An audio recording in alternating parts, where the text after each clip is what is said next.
It is time to exit all markets before a brutal bear market comes and wrecks everybody. This might be the most important market update we've ever produced because we've predicted exactly where the bottom is and when to buy. Welcome to the Bean Pod. This is your place for all things stocks and crypto. From beginner tips to expert picks. Use this as fuel for your investing journey because when you're in the know, your money will grow. This episode of the Bean Pod is sponsored by BitGet. BitGet is the most user-friendly and secure crypto trading platform for both beginners and experienced traders. BitGet is the best place to not only trade Bitcoin and Ethereum, but also all the small cap gems that we discuss every day. With 24/7 customer support, leverage trading, and a wide array of other advanced features, BitGet sets itself apart from every other centralized exchange. Through Beanstock's official partnership with BitGet, you'll receive 15% off all trading fees when you sign up using the referral link in the description. All views expressed by speakers on the Bean Pod are solely their opinions. You should not treat any opinion expressed on the Bean Pod as a specific inducement to make a particular investment or follow a specific strategy, but only as an expression of their opinion. This podcast is for informational purposes only. Welcome to the Bean Pod. This is Shane, aka the Jolly Green Investor. And this is Josh, the Nifty Investor. A bear market could be about to begin. Everybody could get wrecked and their portfolios could be bleeding.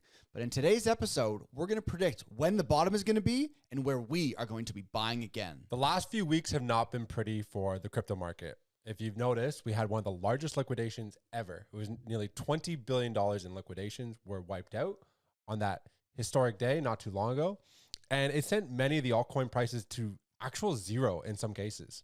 A lot of people are blaming Binance and CZ, but that may not necessarily be the case. There could be something that's kind of happening underneath the surface that we need to look at in today's episode. Yeah, 100%. There's been a lot of creaky signs in the market, not only with a mass liquidation event, but we talked about this just before this.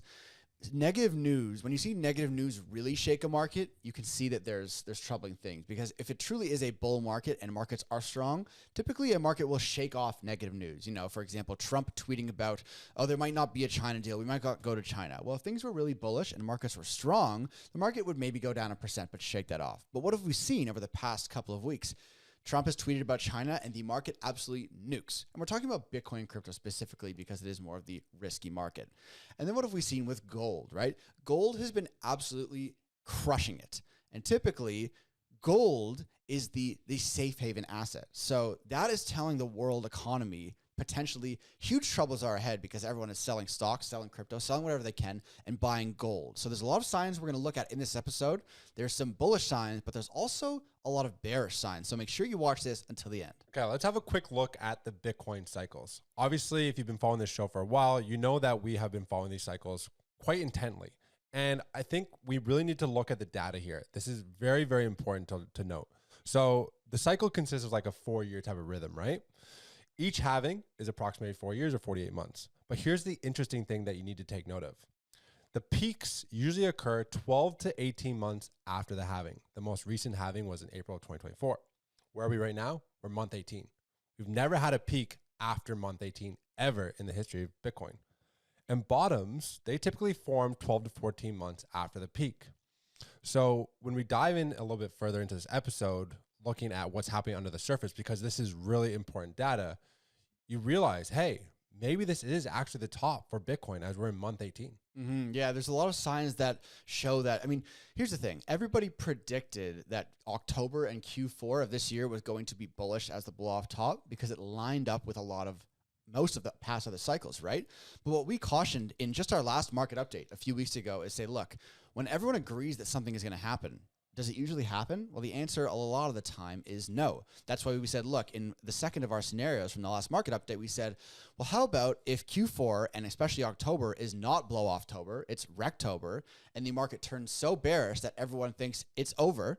And that could be the start of the bear market, which in many people's view would have been premature. But if you zoom out, it actually makes sense because 1, the timing is right. This should be where the cycle ends. And 2, everyone expected the market to go up. So of course it's not going to, right? Yeah, we can't forget, like, the Bitcoin's been practically up only since November of 2022, right? We've had a few good years here. So I think we need to start looking now at maybe some of the stuff that's happening under the hood, which is leading to now when you start to get these headlines, it really shakes the market because there's some things happening right now. So I think we're seeing a rotation from inflation concerns when everybody's like, CPI data. Notice how that's not really like a thing anymore. I think what we're entering now is like more of a growth risk and a slowdown in the economy. And we're starting to see that in a few things. If you go to the pump now, back when we were paying like $2 a liter because we're in Canada, now it's $1.50. Crude oil is at like one of its lowest points in a very long while. It's trading around $50 a barrel, whatnot. What does that signal? Well, if the economy is not booming, businesses aren't exporting their goods, they're not manufacturing. Usually all those things require oil. So if people aren't using it, the price is going to come down, right? Another interesting indicator is copper prices. Copper prices are also falling. Copper is used in everything, construction, building, manufacturing, electronics, energy. So the fact that copper is dropping leads me to believe that, look, the economy is not really performing that well. And the fact that oil prices are dropping, those are two big indicators. Yeah, 100%. There's a lot of macroeconomic signs that the economy, not only in the USA and Canada, but the world is coming to a bit of a slowdown here. And when you look at, so I'm going to talk about, all right, we looked at a few bearish signals, but then when you look at, there are still a few bullish things that you need to consider when making your choice, whether you think the bear market has started now or whether it still will be in another few months. If you look at corporate earnings are still exceeding expectations. That's why look at the stock market. Obviously most of the followers here are Bitcoin and crypto. The stock market has been absolutely crushing it over the past 6 to 12 months, whereas Bitcoin and crypto really haven't. So when you want to look at how, the USA economy is doing, look how well the stock market is doing. But the stock market is buoyed by, a group of 10 to 15 companies, these massive giants like Amazon and Google and Microsoft and Meta. And their corporate earnings are still outweighing expectations. So you might have a case here to say, look, the American economy specifically is doing good because look at the stock market.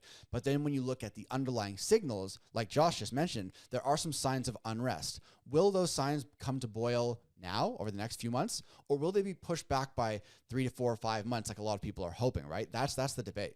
I think, the one thing that we need to look at here is the fact that the Fed, they keep saying we're going to get a soft landing.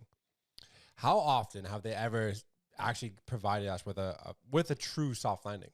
Most of the time we actually head into a recession, and right now it could be looking like they're cutting because the economy is slowing down, right? So I think we're starting to see a bit of stagflation. Stagflation comes from unemployment ticking up, which usually precedes a recession. We have inflation edging up as well, going from 2.7 to 2.9%. We have real GDP, which I think 2 quarters ago, it was sitting at negative 0.6. Like, that's not good. That's like, okay, shit's about to get real. Then it spiked to 3.8.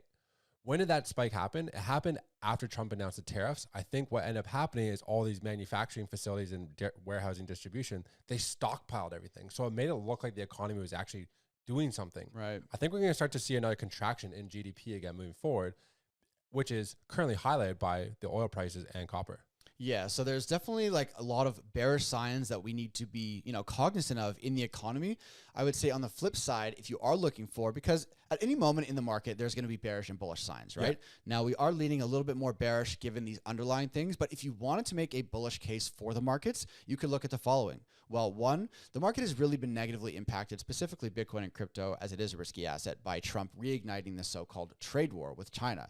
So if you want a bullish scenario, it's that Trump, USA, and China reach a trade deal within the next month, and that is completely washed away for 3 or 4 months until he threatens another country. There's also the potential promise of multiple more Fed cuts to the interest rates over the next 3 to 4 months. So you could form a bullish scenario saying, look, Trump and China will reach a trade deal. The Fed is going to announce more interest rate cuts, and there will be a potential for that blow off top. And I think that's what a lot of the people that are bullish on crypto Twitter and stock Twitter are saying. Look, here's the bullish scenario, and that's possible. These things are possible, but we would be blind to ignore all of these other cracks that will bring down the economy and the stock market and crypto if you ignore them.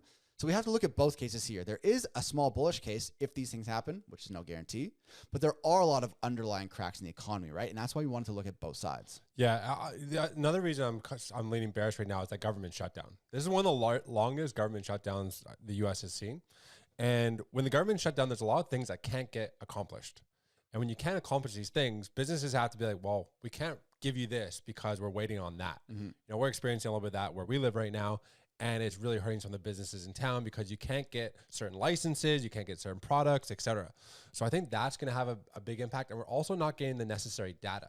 So now I think, you know, you're going to fall even further behind on terms of, you know, what are the actual job market data? Like, what are the labor data reports and all these other things? Like, I think the government shutdown is being overlooked here as well. For sure. It'll be interesting to see how that plays out over the coming weeks and months.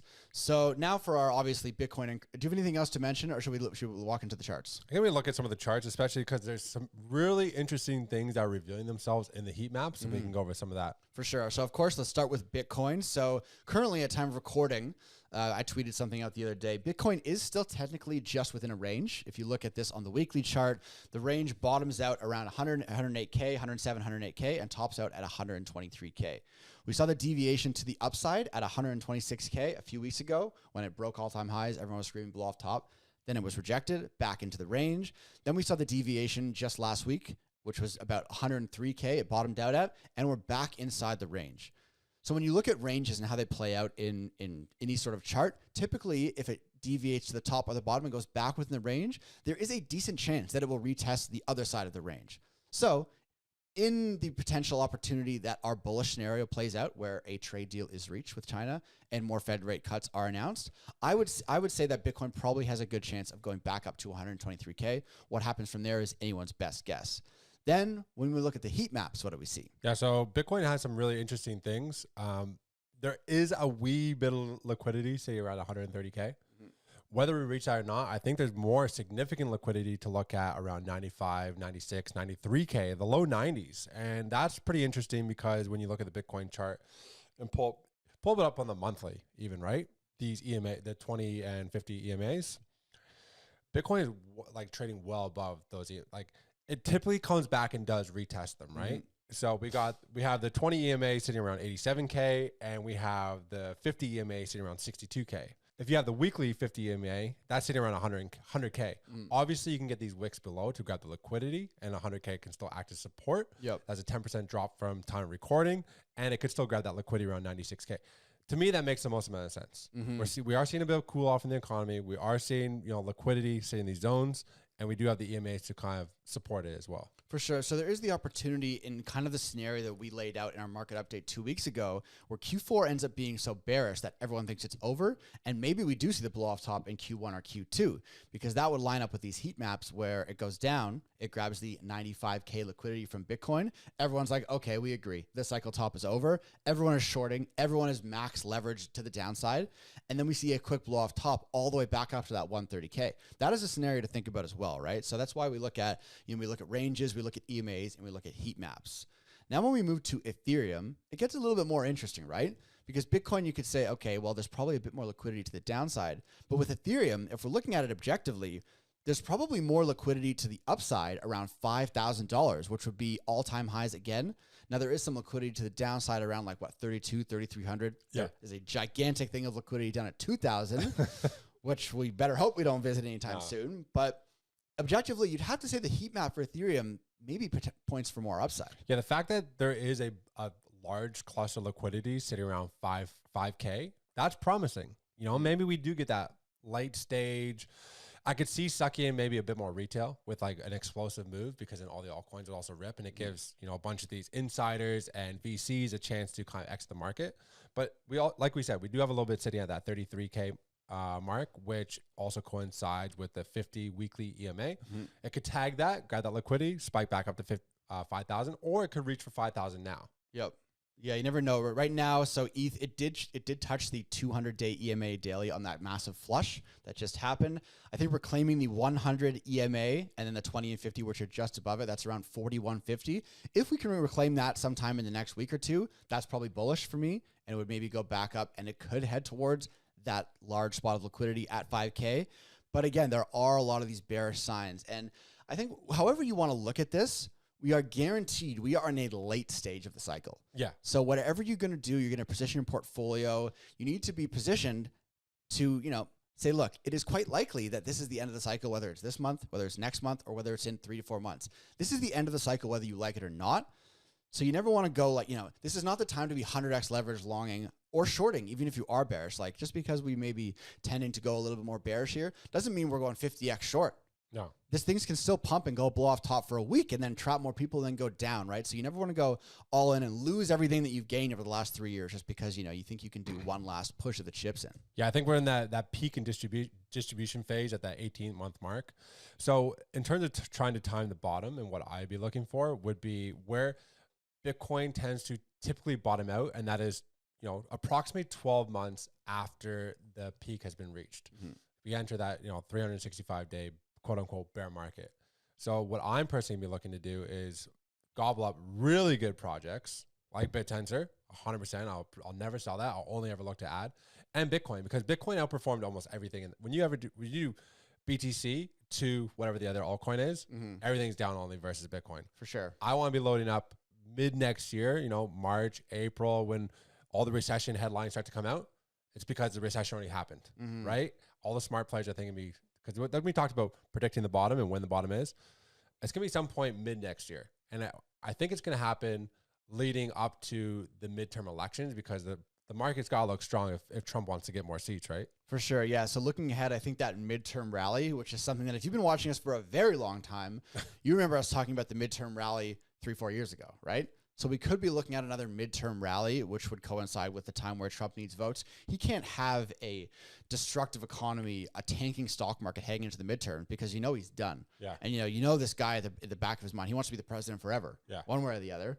So there's probably going to be a midterm rally. So, even if this is the cycle top for now, or even for the next 3 or 4 months, there is, light at the end of the tunnel, which is the lower these prices go for these assets that you want to accumulate, there are going to be big buy zones. And whether the buy zones are going to be in February or March or April or May of next year, we are going to be ready for it. And when you talk about BitTensor Tau, I just want to do a quick spotlight, because right before all this uncertainty of the past 3 weeks, BitTensor Tau was looking like the best coin in the market. Yeah.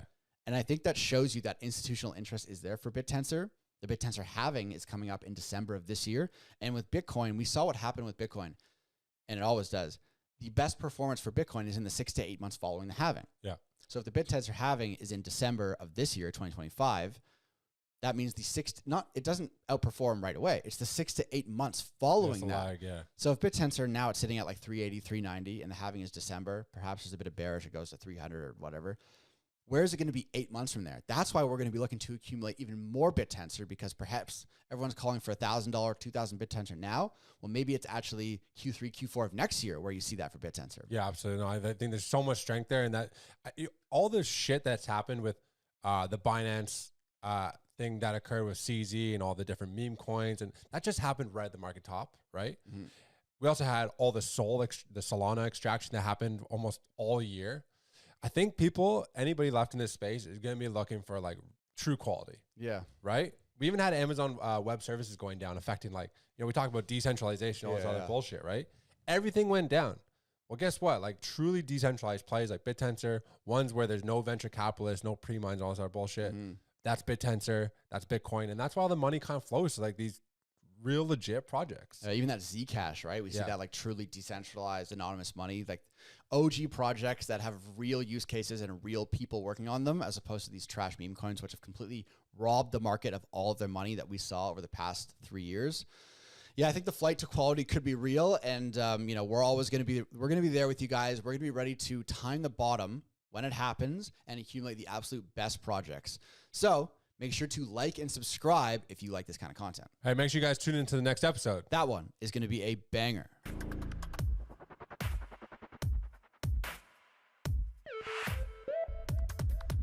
All views expressed by speakers on the BeanPod are solely their opinions. You should not treat any opinion expressed on the BeanPod as a specific inducement to make a particular investment or follow a specific strategy, but only as an expression of their opinion. This podcast is for informational purposes only.